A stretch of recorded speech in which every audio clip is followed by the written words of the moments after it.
Hola a todos y a todas. En esta oportunidad vamos a estudiar el derecho real de dominio. En cuanto a su concepto, debemos señalar que la escuela de los posglosadores, la escuela de los comentaristas, definía al derecho de dominio como aquella señoría jurídica efectiva o potencialmente plena sobre una cosa.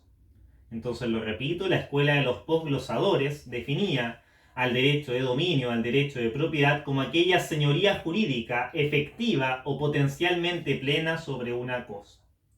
A su turno, el legislador en el artículo 582 del Código Civil define al derecho real de dominio en los siguientes términos. El dominio, que se llama también propiedad, es el derecho real en una cosa corporal para gozar y disponer de ella arbitrariamente, no siendo contra ley o contra derecho ajeno. Lo repito. El dominio, que se llama también propiedad, es el derecho real en una cosa corporal para gozar y disponer de ella arbitrariamente, no siendo contra ley o contra derecho ajeno. El siguiente inciso continúa. La propiedad separada del goce de la cosa se llama mera o nuda propiedad. Entonces, como pueden advertir, nuestro ordenamiento jurídico en el libro segundo del Código Civil y en particular en el 582 define la propiedad como el máximo poder, es decir, la máxima soberanía que el ordenamiento jurídico confiere a un sujeto respecto de las cosas. El artículo 582, lo repito, define la propiedad como el máximo poder, como la máxima soberanía que el ordenamiento jurídico le reconoce a un sujeto respecto de las cosas. En otras palabras, el derecho de propiedad, o también llamado derecho de dominio, esta especie de señorío, como dirían los posglosadores, es un derecho real sobre una cosa corporal o incorporal para usar, gozar y disponer de ella arbitrariamente, siempre que no se vaya en contra de la ley ni tampoco en contra del derecho ajeno. Entonces podemos definir de forma más sistemática el derecho de propiedad como aquel derecho real sobre una cosa corporal o incorporal que faculta a su titular para usar, gozar y disponer de ella arbitrariamente, no siendo contra ley ni contra derecho ajeno. La propiedad entonces se caracteriza porque concede al sujeto, a su titular, al dominus, un poder casi monárquico respecto de las cosas. La propiedad entendida bajo nuestro sistema se caracteriza porque entrega a su titular, entrega al dominus un poder casi monárquico respecto de las cosas sobre las cuales tiene titularidad, la titularidad del dominio. La propiedad, desde antiguo, reúne tres grandes cualidades que le son inherentes y la doctrina las conoce como las facultades del dominio y va a ser el segundo punto que vamos a estudiar a continuación. Entonces, las facultades del dominio son básicamente tres y se extraen de la definición que ya hemos entregado a propósito del derecho de dominio. En primer lugar, tenemos la facultad de uso, o en latín el ius utendi, ya este lo debemos entender como la facultad de usar una cosa, la facultad de usar una cosa va a suponer o va a implicar la capacidad de emplear o utilizar la cosa conforme a la naturaleza intrínseca o bien conforme a los designios de su dueño. Entonces el ius utendi o la facultad de uso supone la capacidad de emplear o utilizar la cosa conforme a su naturaleza intrínseca o bien conforme a los designios de su dueño. En todo caso, para ser más precisos, resulta necesario distinguir entre quién es aquel que utiliza la cosa, quién es aquel sujeto que está usando la cosa. En ese sentido, si quien utiliza la cosa es el dueño, es el dominus, este sujeto puede utilizar la cosa como le plazca. Podría utilizarla bajo su sentido natural, como bien podría usarla bajo un sentido que no le es inherente. Ahora bien, si quien utiliza la cosa no es el dueño de la misma, únicamente puede utilizar la cosa conforme a su naturaleza, o bien puede usarla conforme a los designios que realice el dueño de la cosa. Entonces, lo repito, el ius utendi o la facultad de uso supone que el sujeto tiene la capacidad de utilizar la cosa conforme a su sentido natural, conforme a su naturaleza, o bien conforme a los designios que así prescriba su dueño. Eso siempre y cuando quien utilice la cosa naturalmente no sea el dueño, porque si el dueño es quien está usando la cosa, éste puede hacer todo aquello que le plazca, siempre que no sea contra ley ni tampoco contra el derecho ajeno. Bien, veamos la segunda facultad, que es la facultad de goce, o en latín el ius fruendi. El ius fruendi viene de frutos, el derecho de adquirir los frutos, o de aprovecharse de los frutos. Ahí ya se están dando cuenta de cierto contenido inherente a la facultad de goce.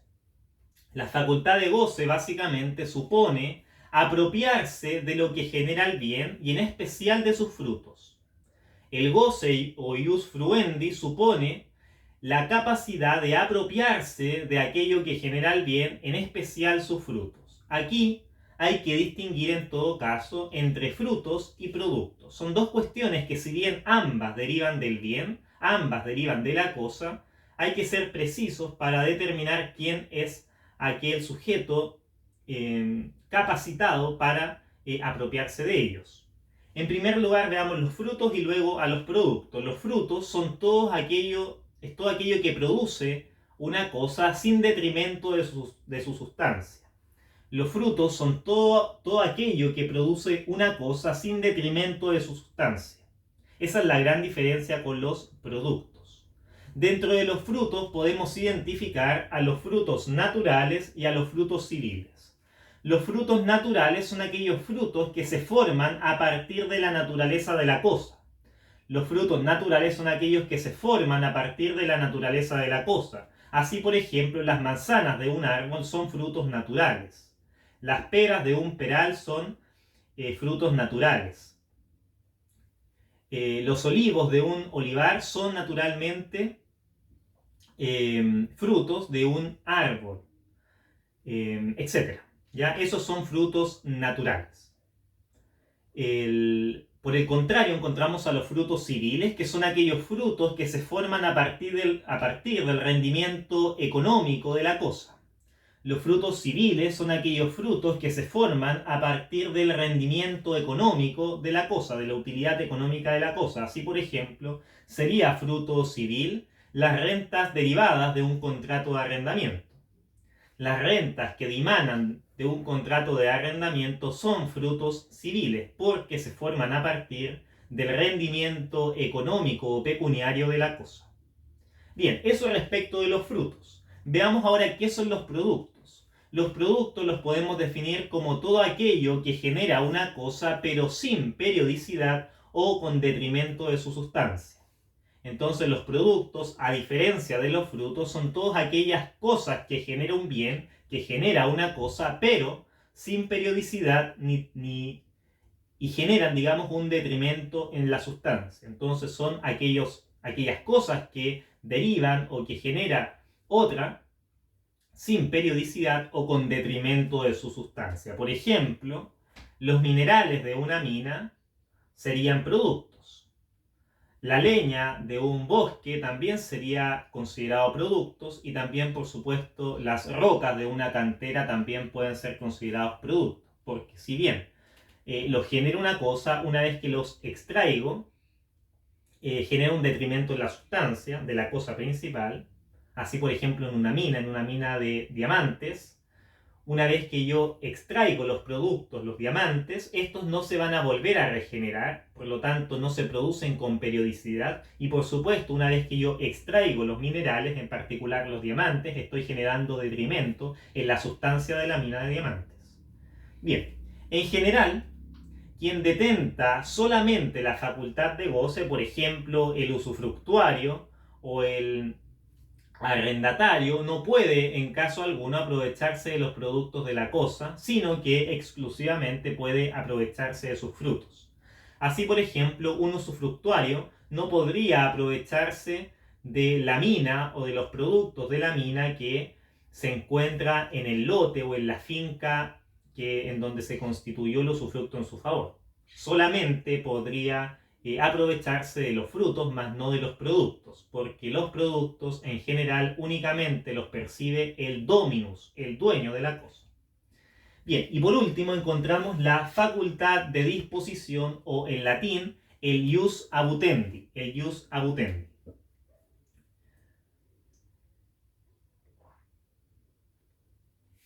La facultad de disposición, el ius abutendi, es aquello que hace distinto al derecho de propiedad con el resto de los derechos reales. Es aquella característica que distingue al derecho de propiedad en referencia al resto de los derechos reales. No es lo mismo el derecho de usufructo, el derecho de uso, el derecho de hipoteca, el derecho real de prenda, el derecho real de herencia, el derecho real de censo con el derecho de dominio, dado que únicamente el dominio permite disponer de la cosa. Solamente el dominio es aquel derecho real que permite disponer de una cosa. Por lo tanto, ya se pueden dar cuenta que la facultad de disposición, o en latín el ius abutendi, es aquel elemento singularizante del derecho de propiedad. Ahora, la disposición, para poder entenderla, hay que subdistinguirla entre la disposición material y, por otro lado, la disposición jurídica. La disposición material es aquella facultad que habilita al dueño de una cosa para transformarla, deteriorarla o incluso destruirla. La disposición material supone que el dueño de una cosa tiene la capacidad suficiente para transformarla, deteriorarla o incluso destruirla. Los límites de esta disposición material son los propios del derecho de propiedad, es decir, la ley y el derecho ajeno, en conformidad a lo que dispone el 582 del Código Civil. Por ejemplo, el dueño puede construir un segundo piso de una casa, en tal caso está modificando el bien principal, la casa. O bien incluso podría destruir su casa, siempre y cuando no lesione el derecho de terceros. Entonces, como pueden darse cuenta, si yo soy dueño, supongamos, de este Código Civil, puedo disponer materialmente de él. Es decir, puedo, si quiero, arrancar una hoja, puedo introducirle hojas distintas a esto y luego corchetearlo, y en tal caso voy a estar modificando la esencia de esta cosa. O si quiero, también podría incluso quemarla. Podría incluso quemarla siempre y cuando no lesione el derecho de terceros y no vaya en contra de la ley.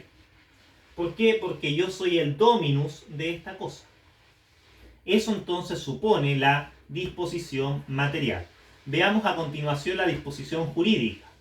La disposición jurídica es aquella facultad que habilita al dueño para enajenar la cosa. La disposición jurídica es aquella facultad que habilita al dueño para enajenar la cosa. La disposición jurídica entonces es la capacidad de enajenación. La enajenación puede entenderse en dos sentidos, en un sentido amplio y en un sentido restringido. La enajenación en sentido amplio significa transferir el dominio del bien o si se quiere, constituir otro derecho real distinto del dominio sobre una cosa. Entonces, lo repito, la enajenación en sentido amplio supone transferir el dominio de una cosa o bien constituir otro derecho real distinto del dominio sobre esa cosa. Entonces, mediante la enajenación en un sentido amplio, yo perfectamente podría transferir el dominio de esta, por ejemplo, tradir este Código Civil, podría realizar la tradición de este Código Civil a un tercero, o bien incluso podría constituir algún otro derecho real distinto del dominio sobre esta cosa. Así, por ejemplo, podría eventualmente, y en términos meramente hipotéticos, constituir una prenda sobre este Código Civil. Y por otro lado encontramos el sentido restringido de la enajenación, o la enajenación en sentido restringido. Esta significa únicamente hacer ajeno el bien, es decir, transferir el dominio de la cosa en general por medio de la tradición. El concepto de enajenación viene precisamente de ello. Enajenación denota hacer ajeno algo. La enajenación en sentido amplio, lo repito, significa traspasar el dominio de una cosa, transferir el dominio de una cosa, o bien constituir cualquier otro derecho real distinto del dominio sobre una cosa. Constituir un usufructo, constituir una hipoteca, constituir una prenda, constituir un derecho real de servidumbre, etc. O bien, encontramos también a la enajenación en sentido restringido, que únicamente alude a la transferencia del dominio. La enajenación en sentido restringido únicamente supone transferir el dominio. Bien, eso respecto del concepto del dominio y también las facultades del mismo. Vamos a continuación a estudiar las características del derecho real de dominio. ¿Cuáles son aquellos elementos que han de caracterizar, singularizar al derecho real de dominio, a este importantísimo derecho real? Bien, en primer lugar debemos señalar, aunque parezca redundante, que es un derecho real. Que sea un derecho real significa que se ejerce directamente sobre una cosa sin respecto a determinada persona. Así de hecho está definido en el artículo 577 del Código Civil. El artículo 577 del Código Civil define a los derechos reales como aquellos derechos que se ejercen directamente sobre una cosa sin respecto a determinada persona. Bien, en segundo lugar, se trata de un derecho absoluto. El derecho de dominio se trata de un derecho absoluto. Esto quiere decir que el titular del dominio puede ejercer de manera absoluta su dominio, es decir, con completa libertad en su derecho. Puede ejercer con completa libertad su derecho de dominio porque goza de las más amplias facultades de una cosa, cuáles son el uso, el goce y la disposición. Entonces, lo repito, el derecho de dominio, en tanto derecho absoluto, habilita al titular de él para ejercer su derecho de manera libre, dado que posee en su haber todas las facultades posibles sobre una cosa, es decir, el uso, el goce y la disposición. En tercer lugar, debemos señalar que es un derecho exclusivo. El derecho de dominio es un derecho exclusivo. Esto quiere decir que el dominio no admite la titularidad de dos o más sujetos sobre una misma cosa de forma independiente. El dominio no admite la titularidad de dos o más sujetos sobre una misma cosa de forma independiente o autónoma. La copropiedad o la comunidad no es una excepción a esta característica, dado que si bien es posible advertir que existe más de un titular respecto de una misma cosa, ejercen el derecho de dominio de forma dependiente. Esto se manifiesta en que la mayoría de sus decisiones deben tomarse por unanimidad. La copropiedad se presenta cuando dos o más sujetos comparten el derecho de dominio sobre una misma cosa. Pero esto no es una excepción a la característica de que el derecho de propiedad es exclusivo, dado que no actúan respecto de su dominio de forma autónoma o de forma independiente, sino que, por el contrario, si bien ambos poseen la titularidad de la cosa, deben necesariamente ejercer dicho dominio de forma dependiente, o sea, de forma unánime, de consumo, diríamos en términos más estrictos. Bien, en todo caso, la copropiedad la vamos a estudiar en otros videos con mayor detalle. Bien, en cuarto lugar debemos señalar que el derecho de dominio es un derecho excluyente. El derecho de propiedad es un derecho excluyente. Esto quiere decir que el titular del dominio, el dominus, tiene la prerrogativa de marginar a terceros de su propiedad si no poseen su autorización. El derecho de propiedad, al ser un derecho excluyente, reconoce al dominus la prerrogativa de marginar, o si se quiere, de excluir a terceros de su propiedad si es que no poseen su autorización. La excepción a esta característica es lo que la doctrina ha denominado el derecho de uso inocuo. El derecho de uso inocuo. Este derecho no se encuentra reconocido explícitamente en nuestro ordenamiento jurídico, pero implica básicamente que en determinados casos, reuniéndose ciertos requisitos, se puede poner en excepción esta característica y por lo tanto se puede utilizar la propiedad ajena siempre que la utilización de esa propiedad ajena sea inocua. es decir, no genere perturbación al titular del derecho de propiedad.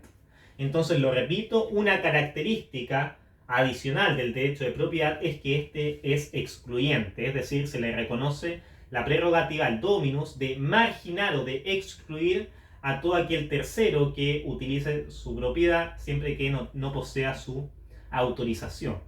Sin embargo, esta característica admite una excepción, cual es el derecho de uso inocuo, según el cual se habilita a ciertas personas para utilizar la propiedad ajena reuniéndose ciertos requisitos y cumpliéndose con la condición de que su uso de la propiedad ajena no va a generar perturbaciones significativas al dominus. Algunos autores señalan que dentro de esta categoría, de la categoría del derecho de uso inocuo, podemos encontrar ciertas instituciones en nuestro derecho nacional. Por ejemplo, la servidumbre de paso o de tránsito, el acceso forzoso y también el estado de necesidad o el principio del mal menor. Vamos a revisar muy rápidamente cada una de estas instituciones. Entonces, redondeo esta idea. De acuerdo a la doctrina nacional, si bien el derecho de uso inocuo no se encuentra reconocido en términos amplios, en términos sistemáticos y genéricos, sí es posible advertir algunos destellos de dicho derecho a propósito de la servidumbre de tránsito, del derecho a acceso forzoso y el estado de necesidad. Revisemos muy rápidamente qué significa cada una de estas instituciones. La servidumbre de paso o la servidumbre de tránsito es un derecho real que se constituye sobre algún predio, naturalmente, y en el que supone que se permite a terceros que transiten por alguna propiedad ajena siempre que no genere perturbaciones a su titular. Por ejemplo, para acceder a un camino, a una carretera o a alguna playa. Entonces, la servidumbre de tránsito es aquel derecho real que se constituye sobre algún predio, sobre alguna propiedad ajena, para permitir a terceros poder transitar por medio de esa propiedad ajena y de ese modo acceder a bienes públicos o a bienes nacionales de uso público, como podría ser un camino, una carretera o una playa. Entonces, lo repito por última vez, la servidumbre de tránsito es aquel derecho real o aquel gravamen, si se quiere, que pesa sobre un predio para permitir a terceros acceder a bienes nacionales de uso público, como podría ser un camino, una carretera y una playa. Naturalmente, esta servidumbre no es arbitraria, no es discrecional, sino que debe haber naturalmente alguna decisión judicial que así lo establezca. Incluso el legislador podría derechamente señalarlo, o la autoridad pública en general, pero siempre y cuando los terceros estén impedidos de acceder a ese bien nacional de uso público por otro camino. No es que se tenga que, supongamos, establecer una servidumbre de paso por una finca para acceder a una playa cuando existe perfectamente un camino al costado de dicha finca que permite perfectamente llegar a la playa. Entonces, únicamente cuando existe una razón de necesidad, naturalmente se va a permitir constituir esta servidumbre de paso o de tránsito. Bien, luego tenemos el derecho a acceso forzoso, que se presenta cuando a un tercero se le habilita para ingresar a una propiedad ajena y ejercer los atributos propios del dominus. El derecho de acceso forzoso, repito, se presenta cuando a un tercero se le habilita para ingresar a una propiedad ajena y ejercer en ese sentido los atributos propios de su dominio. Así, por ejemplo, tenemos algunos casos, en particular en el artículo 620 y 943 del Código Civil, que paso a leer muy rápidamente. El 620 del Código Civil señala lo siguiente: las abejas que huyen de la colmena y posan en árbol que no sea del dueño de ésta, vuelven a su libertad natural y cualquiera puede apoderarse de ellas y de los panales fabricados por ellas, con tal que no lo hagan sin permiso del dueño en tierras ajenas, cercadas o cultivadas, o contra la prohibición del mismo en las otras. Pero al dueño de la colmena no podrá prohibírsele que persiga a las abejas fugitivas en tierras que no estén cercadas ni cultivadas. Entonces, como pueden advertir, el artículo 620 del Código Civil permite al dueño de las abejas ingresar a un predio ajeno que no esté cercado ni cerrado, llamémoslo así, para buscar y atrapar a las abejas fugitivas, como denomina el código. Entonces, lo repito, el artículo 620 reconoce una hipótesis de derecho a acceso forzoso en cuanto le reconoce al dominus de las ovejas ingresar a un predio ajeno siempre que no esté cercado para recuperar o rescatar a aquellas abejas fugitivas, aquellas abejas que huyeron. Por otro lado, encontramos el artículo 943 del Código Civil, 943, que señala lo siguiente.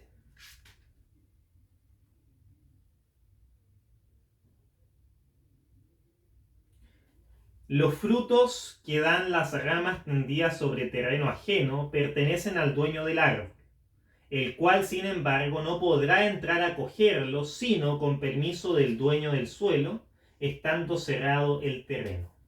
El dueño del terreno será obligado a conceder este permiso, pero solo en días y horas oportunas de que no le resulte daño. Entonces el 943 está permitiendo al dueño de un árbol ingresar a un predio vecino en búsqueda de los frutos que de su árbol cayeron. Así supongamos que tenemos dos predios colindantes, dos predios contiguos, y justamente en la frontera yo planté un manzano, pero que de acuerdo al curso natural del tronco y de las ramas comenzaron a ingresar algunas de ellas hacia el predio vecino, de tal forma que los frutos que dimanan de esas ramas caen no a mi finca, sino que a la finca del vecino. En tal caso, el artículo 943 permite al dueño de la finca en donde está ubicado el manzano, o sea, a mí en el ejemplo, ingresar al predio vecino siempre que la otra persona, el dueño del predio vecino, me autorice y siempre y cuando sea en horas oportunas, como define el código, sea en horas oportunas. O sea, el dueño del terreno vecino está obligado a conceder este permiso, pero solo en días y horas oportunas que no le resulte daño. Así, por ejemplo, no puedo solicitar el ingreso al predio vecino un día domingo a las 4 de la mañana, porque naturalmente puede generar algún menoscabo, algún detrimento en su persona. Bien, vamos ahora a la tercera institución, que es el principio del mal menor o el estado de necesidad. Esta figura supone básicamente que en un caso extremo, para evitar la lesión de un bien jurídico superior, se permite la perturbación del derecho de propiedad ajena. Repito, el principio del mal menor o el principio del estado de necesidad permite que en un caso extremo se vulnere la propiedad ajena siempre que se persiga la satisfacción de un interés superior. Por ejemplo, una persona va por la calle y se percata que un bebé está solo en su vehículo, en el vehículo de la madre o del padre, supongamos, encerrado. Entonces, una persona va por la calle caminando y se percata que en un vehículo encerrado se encuentra un bebé solo. En tal caso, esa persona, al percatarse de la situación, podría perfectamente romper alguna ventana, lo cual supone la perturbación de un derecho ajeno, el derecho de propiedad ajeno, para de ese modo rescatar o salvaguardar al bebé, que de no hacerlo podría perfectamente fallecer. Supongamos, un día particularmente caluroso. Entonces, lo repito, en este ejemplo, una persona va caminando por la calle en un día soleado de 30 grados Celsius de temperatura y ve al bebé ahí encerrado en el vehículo del padre. El padre negligentemente lo dejó encerrado mientras fue a su trabajo. Y sin percatarse lo dejó ahí, el bebé estaba durmiendo. Y luego entonces, tras una hora, una persona va por el camino y lo encuentra. En tal caso se permite a esa persona romper la ventana del vehículo o romper la chapa de la puerta del vehículo, ingresar a él y poder sacar o salvaguardar al bebé para que de ese modo se evite un daño a un interés superior, cual es la integridad física del bebé. En este caso, entonces, como ya pueden advertir, se permite que esa persona rompa el vidrio del vehículo y pueda rescatar al bebé. Otro ejemplo se da a propósito de los incendios. Un bombero, en caso de incendio, para rescatar, supongamos, a una anciana, se permite que rompa la puerta de la casa que se está incendiando, alguna ventana, para de ese modo salvaguardar un interés superior, cual es la vida o la integridad física de la anciana. Bien, eso respecto de la cuarta característica, que supone que el derecho de propiedad es un derecho excluyente, que ya dije admite la excepción del derecho de uso inocuo, que en nuestro medio se consagran esas tres instituciones. Bien, la quinta característica es que el derecho de dominio es un derecho perpetuo. Es un derecho perpetuo. Esto quiere decir que el dominio no se extingue por su uso, por lo que no es transitorio, sino que por el contrario tiene una pretensión de perpetuidad. El dominio es un derecho perpetuo, lo cual implica que no se extingue por su uso, no se extingue por utilizar la cosa sobre la cual pesa el derecho de dominio, dado que no tiene una pretensión de transitoriedad, sino que por el contrario posee una pretensión de perpetuidad. Sin embargo, esta característica de perpetuidad del derecho de dominio también adquiere ciertas, o también es posible advertir respecto de ellas ciertas excepciones, que son las que pueden ver aquí. La usucapión o prescripción adquisitiva, la ineficacia del título y la propiedad fiduciaria, que es quizá la más notable excepción. Veamos cada una de estas. La prescripción adquisitiva, o en latín la usucapio, que se ha latinizado o castellanizado como usucapión, la podemos definir como un modo de adquirir el dominio que opera básicamente cuando concurren dos requisitos. La prescripción adquisitiva o usucapión es un modo de adquirir el dominio de las cosas que opera básicamente cuando concurren dos requisitos. En primer lugar, la posesión, y en segundo lugar, el transcurso del tiempo. A la posesión la podemos entender, de acuerdo a lo que define el artículo 700 del Código Civil, como la tenencia material de una cosa con el ánimo de señor y dueño. La tenencia de una cosa con el ánimo de señor y dueño. Ya en otros videos vamos a estudiar a la posesión en términos estrictos, rigurosos, con el máximo de detalle. Entonces ese sería el primer requisito, la posesión. El segundo requisito es el transcurso del tiempo. El transcurso del tiempo va a variar dependiendo si la prescripción es ordinaria o extraordinaria. La prescripción ordinaria es aquella que deriva, que dimana de la posesión regular, es decir, de la posesión que es acompañada de un justo título y de la buena fe inicial. Entonces la prescripción ordinaria es aquella que deriva de la posesión regular, es decir, aquella que es acompañada de un justo título y de la buena fe inicial. El plazo de prescripción ordinario para los bienes muebles es de 2 años, mientras que el plazo de prescripción ordinaria para los bienes inmuebles es de 5 años. O sea, plazo de prescripción ordinario para bienes muebles, 2 años. Plazo de prescripción extraordinario para inmuebles, 5 años. Por otro lado, encontramos a la prescripción extraordinaria, que es aquella que deriva de la posesión irregular. La prescripción extraordinaria dimana de la posesión irregular, es decir, aquella que le falta el justo título o la buena fe inicial, o incluso ambos. El plazo de prescripción, tanto de cosas muebles o inmuebles, tratándose de la prescripción extraordinaria, es de 10 años. El plazo de prescripción extraordinaria es de 10 años. Independiente si el bien es mueble o inmueble, siempre será un plazo de prescripción de 10 años.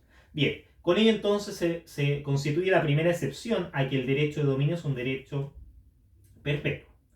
En segundo lugar, encontramos el caso de la ineficacia del título justificante. La ineficacia del título justificante. Esto se presenta cuando el título que justificó la adquisición del dominio, o sea, el título translaticio de dominio, se torna ineficaz. En tal caso, cuando el título translaticio de dominio se transforma en ineficaz, el modo de adquirir el dominio también se torna ineficaz. Por ejemplo, en la hipótesis de una venta de cosa ajena, el título es el contrato de compraventa y el modo de adquirir el dominio es la tradición. En caso que el verdadero dueño demande, digamos, esta venta de cosa ajena mediante la acción reivindicatoria, el tribunal va a declarar que la venta de cosa ajena le es inoponible a ese sujeto y por lo tanto se cae el título que justifica la adquisición del dominio y por lo tanto, consecuencialmente, también cae el modo de adquirir el dominio, cual fue la tradición. Entonces, cuando se cae el título, también se cae el modo. Bien. Y en tercer lugar vemos la propiedad fiduciaria. La propiedad fiduciaria se define en el artículo 733 del Código Civil. Este artículo señala lo siguiente. Se llama propiedad fiduciaria la que está sujeta al gravamen de pesar a otra. Se llama propiedad fiduciaria la que está sujeta al gravamen de pasar a otra por el hecho de verificarse una condición. Lo repito, se llama propiedad fiduciaria la que está sujeta al gravamen de pasar a otra persona por el hecho de verificarse una condición. La propiedad fiduciaria es la propiedad temporal por antonomasia, es la propiedad temporal por excelencia. El supuesto base de la propiedad fiduciaria es el siguiente. El dueño le da en propiedad fiduciaria a otra persona una cosa que va acompañada de la condición que de no cumplirse, este sujeto va a tener que devolver la cosa al primero. Entonces, el supuesto básico de la propiedad fiduciaria es el siguiente. Nosotros lo vamos a estudiar esta materia con mucho más detalle en otro video, pero ahora simplemente me interesa que queden con la siguiente idea. Un dueño de una cosa le entrega en propiedad fiduciaria a otro una cosa, y esa entrega va acompañada de una condición, que de no verificarse, aquel sujeto a quien se le entregó la cosa en propiedad fiduciaria va a tener que devolver en caso, reitero, que no cumpla la condición. Bien. Luego encontramos la sexta característica, que básicamente es que el derecho de dominio no es un derecho que no reconozca límite alguno. No es un derecho que no reconozca límite alguno, sino que por el contrario, reconoce en primer lugar límites materiales y en segundo lugar también reconoce límites jurídicos. Límites materiales podemos observar a propósito de la extensión horizontal de la cosa. En tal caso, la propiedad o el derecho de dominio va a estar limitado básicamente por los deslindes. Yo voy a ser propietario, supongamos, de una finca, pero esa finca tiene deslindes y no puedo extender mi propiedad más allá de dichos deslindes. Luego, en cuanto a su extensión vertical, el código señala que se reconoce el derecho de propiedad hasta donde sea útil. Hasta donde sea útil. Entonces, el derecho de dominio en cuanto al límite de la extensión vertical será hasta donde resulte útil. Y en tercer lugar, en cuanto a su extensión en el subsuelo, también el código señala que este tendrá como límite hasta donde sea útil. Entonces se me reconoce el derecho de propiedad en el subsuelo hasta donde sea útil. Bien, y en segundo lugar encontramos límites jurídicos al derecho de propiedad. Límites jurídicos al derecho de propiedad.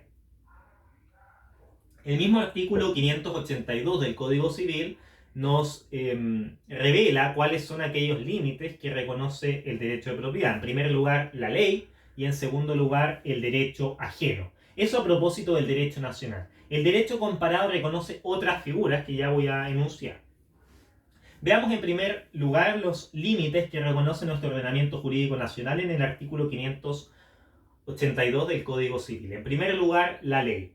Es decir, el legislador puede perfectamente establecer límites, fronteras o umbrales, llamémoslo así, del derecho de propiedad. En el siglo XIX, por la fuerte raíz liberal de la codificación, no se establecieron grandes límites al derecho de propiedad. Sin embargo, con el correr del tiempo, con el correr de las décadas, se han incorporado e instituido algunas algunos límites o algunas restricciones al derecho de propiedad. Así, por ejemplo, ha surgido la legislación urbanística que establece naturalmente límites en cuanto a la forma en que se puede construir en una determinada comuna, en una determinada provincia o en una determinada región. También, por supuesto, ha surgido la legislación medioambiental que también puede establecer prescripciones de ciertas construcciones. También puede establecer, prohibiciones a ciertas construcciones y al derecho de propiedad en general. Así incluso se encuentra limitado en el artículo 24 de la actual Constitución de 1980. Entre otras cosas, señala que el derecho de propiedad reconoce como límite el patrimonio ambiental. También, por supuesto, ha surgido otro tipo de legislación, cual es la legislación del patrimonio arquitectónico. La legislación del patrimonio arquitectónico. Así, por ejemplo, si yo soy dueño de un edificio que ha sido considerado patrimonio nacional o patrimonio provincial o lo que fuera, no puedo libremente modificarlo, no puedo lisa y llanamente destruirlo, construirle un segundo piso, pintarlo, sino que requiere una serie de autorizaciones. Y también, por supuesto, existen límites a propósito de la legislación que se ha instituido para el acceso a la vivienda. Así, se presenta en el caso de la ley que señala, la ley básicamente de acceso a la vivienda, que señala que las viviendas entregadas por el Ministerio de Vivienda y Urbanismo o del Servicio de Vivienda y Urbanismo, el SERVIU, no podrán ser enajenadas dentro del plazo de 5 años desde la entrega de la cosa, bajo pena de tener que restituir el bien o su equivalencia económica. Ahí también vemos otra limitación que establece la ley al derecho de propiedad.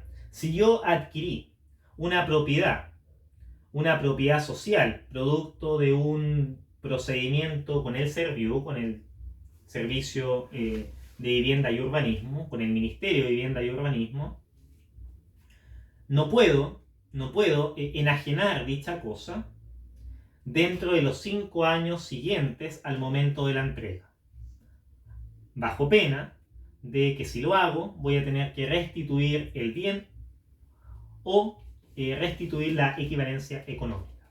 Bien, eso respecto del primer límite que establece el artículo 582, que es la ley. Por otro lado, también establece otro límite, cuál es el derecho ajeno. El derecho de dominio posee fronteras que están dadas por el derecho de otras personas. En ese sentido, el derecho de propiedad llega precisamente hasta en donde se encuentra con el derecho de un tercero. Entonces, el derecho ajeno también se constituye como un límite al derecho de dominio. Yo no puedo transgredir el derecho ajeno.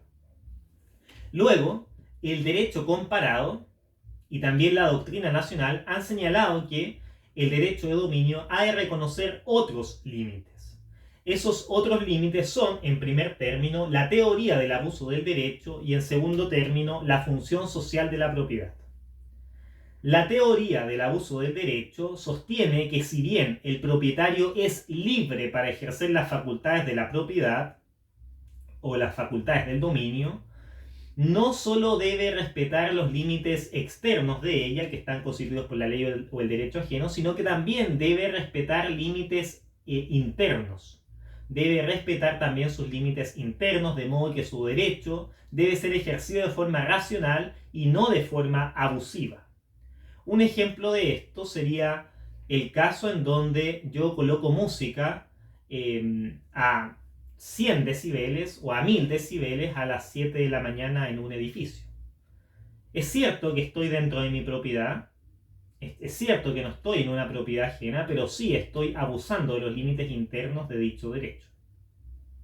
Bien, en ese caso entonces habría abuso del derecho. Y el otro límite que también esgrime la doctrina y el derecho comparado es la teoría de la función social de la propiedad. Esta teoría, como ustedes bien sabrán, se recoge por vez primera en la Constitución de Weimar del año 1919 en Alemania. En ella se propugna que la propiedad, ante todo, debe cumplir con una función social. En nuestra actual Constitución, la Constitución de 1980, que ya pronto llegará a su ocaso, también se reconoce, digamos, esta función social de la propiedad, pero bastante limitada.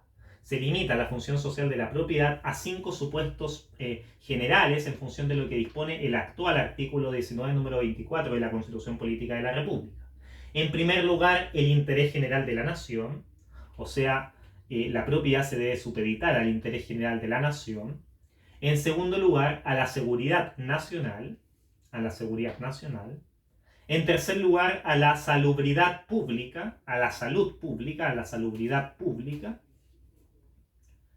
En cuarto lugar, a la utilidad pública, a la utilidad pública. Y por último, en quinto lugar, a la conservación del patrimonio ambiental. A la conservación del patrimonio ambiental, como yo ya se los estaba adelantando hace un momento. Bien, con esto entonces damos por concluida esta cápsula referida al estudio sinóptico del derecho real de dominio, el más importante derecho real reconocido en nuestro medio. Espero les haya servido esta explicación y nos vemos en una próxima oportunidad. Hasta pronto.